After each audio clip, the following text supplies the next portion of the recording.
Hello and welcome back to the Bristol Sword Squadron's YouTube channel. This is going to be part one of two videos where we go through the equipment, the protective equipment that we use when we're sparring. So at our club we've divided the protective equipment because there is a lot to buy when it comes to HEMA. There's a lot of protective equipment that you need to get your hands on. We divide it up into light contact sparring equipment and heavy contact sparring equipment.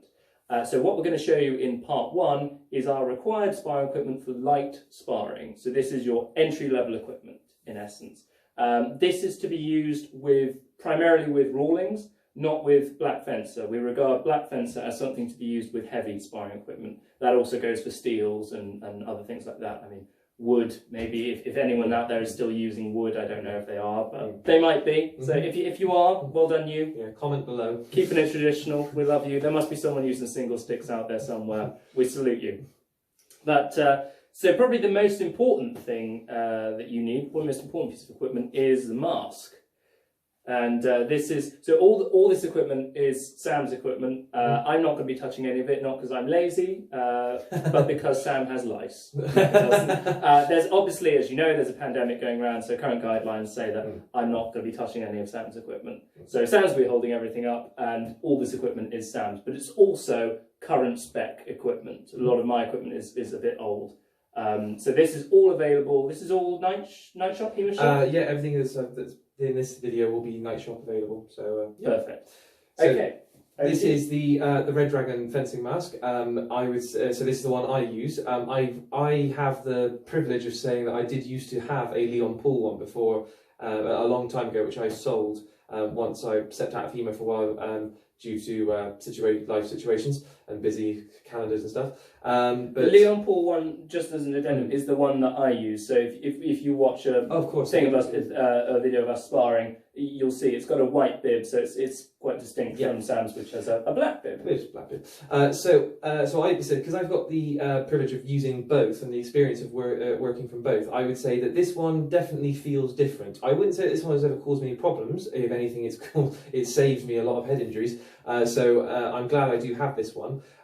This one, I would say, if you are going to go with it, see if your club's got a discount code with the night shop, because that will knock a little bit of the price off. But this one, I think, is, to my knowledge, unless anyone knows of any others, again, please comment below, is the cheapest option that you can get, and it is safe. It's using competitions. Well, that's an important thing to say. Yeah. It's the cheapest safe option. Yes. You can get fencing masks for sport fencing for a lot less than that, about 20, 30 quid. But HEMA, obviously, the weapons are bigger, heavier. They hit with more authority than a sports fencing saber might. So this is the cheapest safe option. And it is worth bearing in mind that a fencing mask, they are all different. So like you were saying, with the cheaper ones that are cheaper than this, that aren't the specs that you find for the Red Dragon one, you could have serious injury. I've had injury even whilst wearing this, not serious ones, but I have had bruises and knocks. I took a staff to the helmet at one point, and the mask moved back into my face. Not that caused a massive injury, it caused a light bruise. But of course, if this mask hadn't been to spec, that probably would have gone through the mesh and done serious and potentially fatal damage. So so this one is the cheapest one that you can get that fits the specs that we would recommend and most clubs would recommend. So it's used at Fight Camp, which of course is the big UK HEMA event. So I would say that this one is the one to go for. However, if you can get your hands on a Leon Paul one, we're not 100% sure if they still make them anymore. They certainly make masks of their own. Yes. Whether they make the arena mask, we don't know. But I mean, in all honesty, my opinion would be simply go for this one, because you'll more than likely be getting your HEMA equipment from the HEMA shop, the night shop. They're interchangeable. They're the same thing. Yeah. So and you can buy the starter set, actually. You can buy the starter set. You might as well get it all from the same place anyway. Yeah. So would recommend that one, and that one, of course, is an essential. Even for drill, I would say, when you're doing stuff, it's safe to wear a mask. I know that the clubs we've been to, they insist on masks being worn for a lot of drill work. What size is that, Sam? Oh, that's do you know? That's a very good question. I can so tell you we didn't prep for this one. No, we didn't prep. We haven't got a script. We're winging it. No, I can't. Just to give anyone some. I can't say what size this one is. I would guess from personal knowledge of my head, it would be the medium size. But what I can say is I know there's 350 newtons, essentially. So that's the mesh. The mesh around that, so the force that it withstands. No, I won't be able to know the size. I will, as soon as I know the size exactly, I will post it as a comment onto the comments. Okay. Or in a little bio description on the video. Continue with the mask. We've got this overlay as well. Now, this isn't essential in all clubs, so again, talk to your instructors to find out what's useful for you. However, we would recommend it. We say, I mean, you don't need something as substantial as this. There are individual back of the head protectors that can be, Sam, if you hold the mask on again for just a second, which can be added to just the back of the mask. Yeah. Which are perfectly, in fact, that's what I use, which are perfectly adequate. They do the job. But something like this adds just a little bit more protection overall to the head as well, which particularly if you're using heavier swords like the Black Fencer, or you're doing maybe something like longsword, where obviously that you're using two hands on the weapon, so there's more force generated, we definitely recommend something like this. But it is, especially like stuff like melee games or anywhere where you're sparring and there's lots of you sparring in one area. Oh, absolutely. You definitely need something to protect the back of your head, because hopefully you won't be hit there, because even though this does provide protection, of course it won't be perfect for a proper hit to the back of the head. However, I myself have had, while wearing a mask, before I had a back of the head protector, I've had a scratch to the back of the head from a blunted rondelle that went off course and slid down the back of my mask. This one, which is Red Dragon, is quite easy to put on. I leave it on my mask usually. I took it off just now to show the mask separately, but it fits quite nicely. It's easy to put on when you've got HEMA gloves on as well. And to us, it's quite nice in the sense because it protects you on the sides as well, as in sound wise. So which is quite good in that sense, because your ears, if you get a wallop on the side, I tend to sometimes get a little bit of a ringing in my ears, whereas since I've been using this, hasn't been as bad. The only other thing I will say though is because it's got this hood at the top, which is why I think Matt's is good in some ways, is this traps all the heat that comes off the top of your head. So you will gradually cook and boil in this. So you do take this off quite a lot once the match is done, of course. Yes, because it does trap the heat in. So I'd say it's good, a good value. It's available from the Night Shop or the HEMA shop, and I got it as a package deal with the mask, so I would recommend it. But again, just have a look around to see what's recommended by the Night Shop as well. Absolutely. I think it's important to note pretty much every competition I know of now requires back of the head protection. So if competition's a route you're planning to go down, then you're going to need one of these anyway.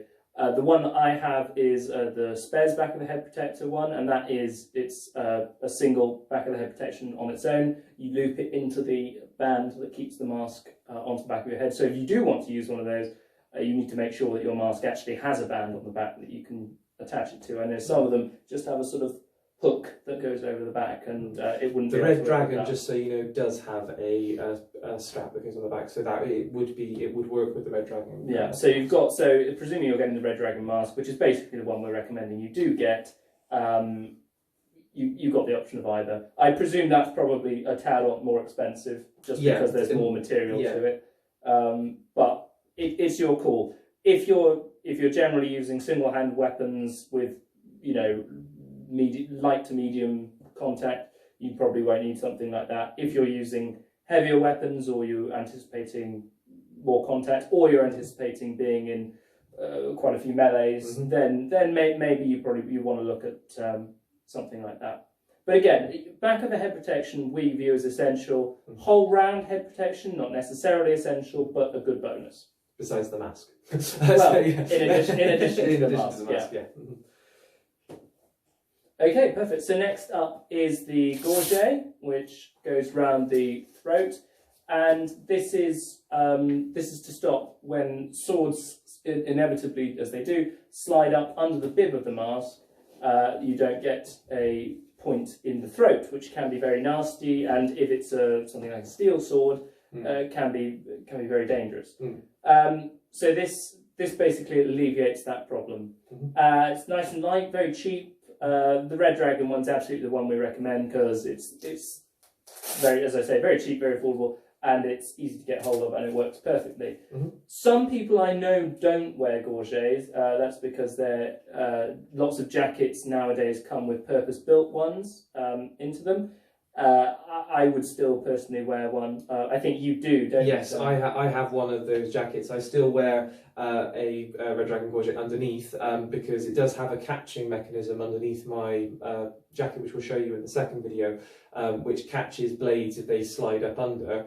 However, I have been thrust directly onto the bib, which went to the throat and went on this. And even though I was wearing this, it still slightly incapacitated me for a bit. I had to take a step away and breathe for a bit because it was a thrust from a rapier which I then stepped into. So unfortunately, not the best. Unfortunately, I didn't pat it away, but that did go in, and that was still quite a force. So I would say if you are going to spar, especially with a thrust-oriented weapon, like if you're against a rapier, a small sword, a spear, staff, those sorts of things.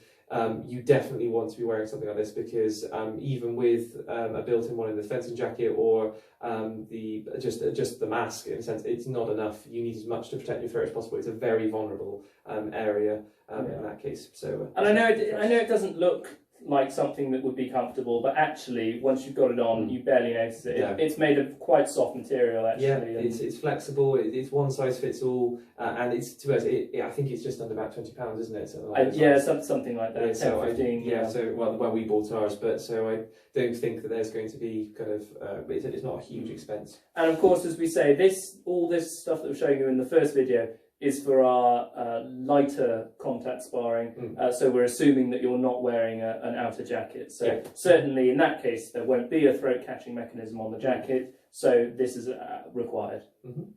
Right, should we move on to arm protection? Yes.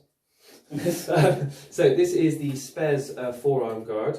The arms, I would say, are probably, especially in the early days of at least when I started HEMA, I don't know if you would say as well, Matt, that when we began, your arms get hit more than the rest of you does. Usually that's because you're holding your arm out quite a lot, so it's quite an easy target for your opponent to hit. So having decent protection for your forearms is, I would say, essential.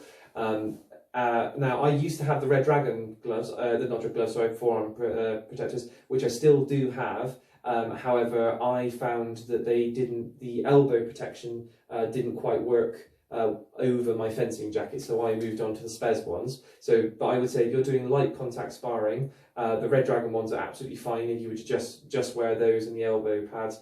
However, I would say that they are designed to go over a jacket, because they wouldn't necessarily stay in one position on your arms. They're designed for a slightly larger route, because of course most people wear them on the outside of their jackets. And that's the same for the Spez here, so my elbow naturally wouldn't fit in there with the strap and it wouldn't stay on, or at least it wouldn't stay still. I'd have to be adjusting it during the bout.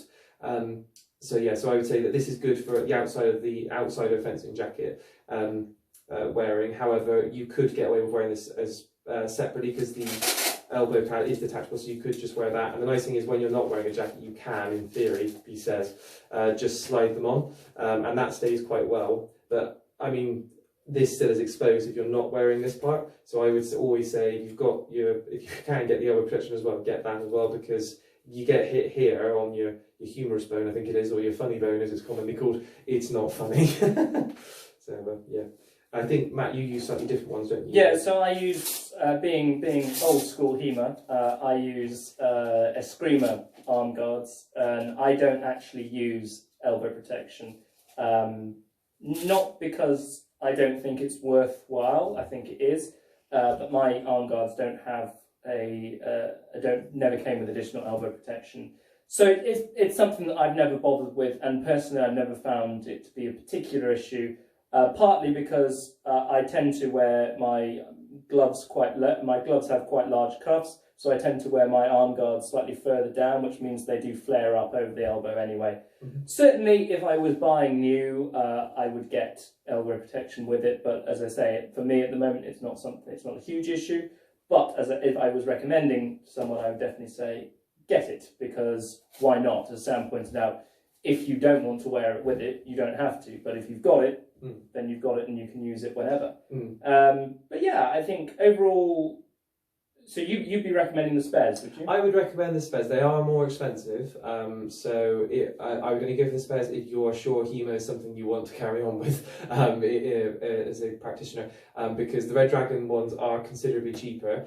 When I bought the spares ones, they were in the £60 to £70 range area.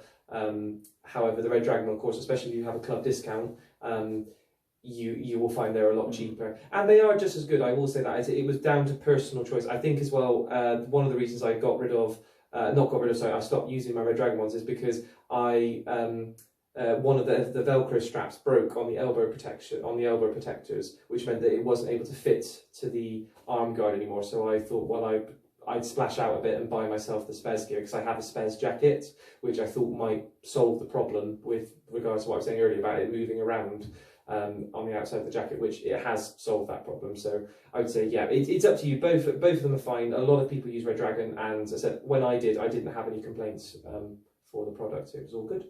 So, yeah. Absolutely.